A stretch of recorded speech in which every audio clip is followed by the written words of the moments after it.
Hello, and welcome back to The Edge, the podcast where we dive deep into the mindset and mechanics of high performance careers. I'm your host, Sky, and today we're tackling a topic that is often shrouded in myth and expectation: the transition from a casual trader to a professional operator. And I'm David. It's a pleasure to be here, Sky. I've spent the last decade consulting firms and individual traders, and I can tell you the challenge isn't the market. It's almost always the person facing the screen. That's a profound way to put it, David, and it touches on our core theme today: the consistency challenge and the myth of fast money. We all see the highlight reels, the quick wins, the tropical beaches, but the reality is brutal. We're talking about a world where over 90% of retail traders lose money. Why is that gap so huge? The gap is structural and psychological. People come into trading with a gambler's mindset, not a CEO's mindset. They're chasing the adrenaline rush, the dopamine hit of a big win.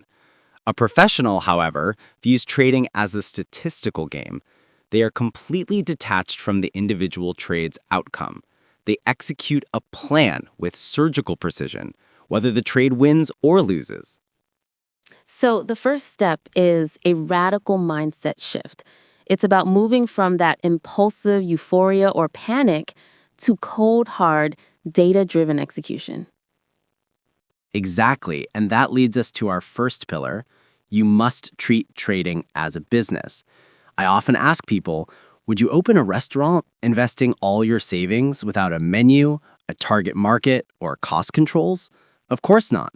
Trading is a high-risk micro-business, and it demands the same, if not greater, diligence.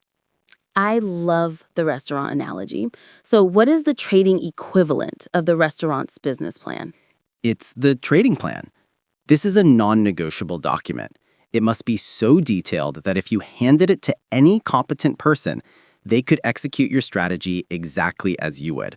It dictates everything: what you trade, when you trade, and most importantly, how much you are willing to lose. Let's dive into that loss part, because that is the psychological safety net you mentioned. We're talking about risk capital, right? Money whose loss truly won't affect your quality of life. Correct. The professional trader's first rule isn't how much can I gain, but how much am I willing to lose? This brings us to the sacred 1% rule of risk management. This rule dictates that you never, ever risk more than 1% to 2% of your total capital on any single trade. Give us a quick, practical example of that. Absolutely. If your total capital, the engine of your business, is $10,000, your maximum loss on any single trade is $100 or $200. This is crucial because it allows you to sustain between 50 and 100 consecutive losing trades before blowing up your account. That's a massive psychological cushion that keeps you in the game long enough for your statistical edge to play out. That's powerful. It reframes a loss not as a personal failure, but as an operating cost. Precisely. And this extends to drawdowns.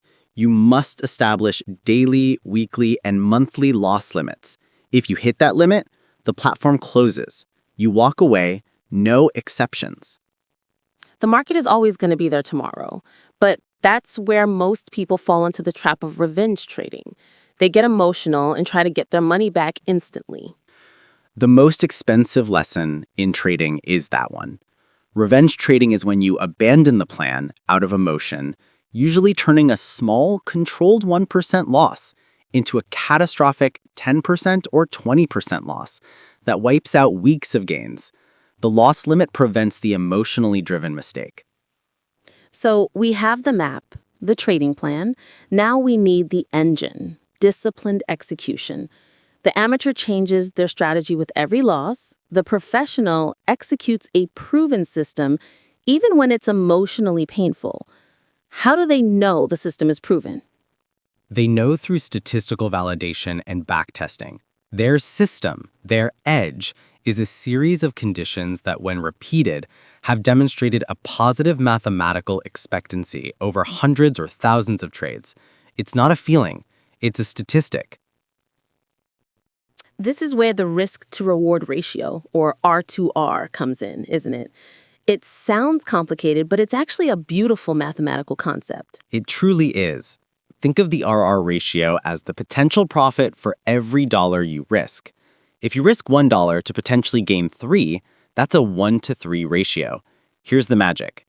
With a 1-to-3 ratio, you only need to win about 25% of your trades to break even. If you win 40% of the time, you are massively profitable long term. The professional focuses on their positive expectancy ratio, ensuring their gains are significantly larger than their controlled losses, rather than just their win rate.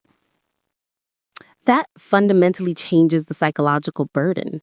You don't need to be right most of the time, you just need to be disciplined. But how do they maintain this consistency? That leads us to the most underestimated tool, the trading journal. The trading journal is your personal business consultancy, your audit log, and frankly, your therapist. It's not just a record of the asset and the entry point.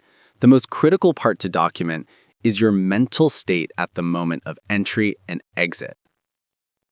Wow, so you're journaling feelings. Were you anxious? Were you euphoric? Did you feel like you had to take the trade? Exactly.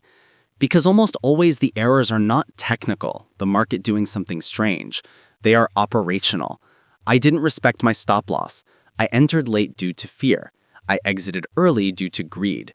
You must apply the plan, do, check, act cycle from business management. You plan, you execute, you check your journal, and you adjust your plan or your discipline. That's a fantastic actionable tip. If you can't measure it, you can't improve it. So dedicate 15 minutes after every session to audit yourself.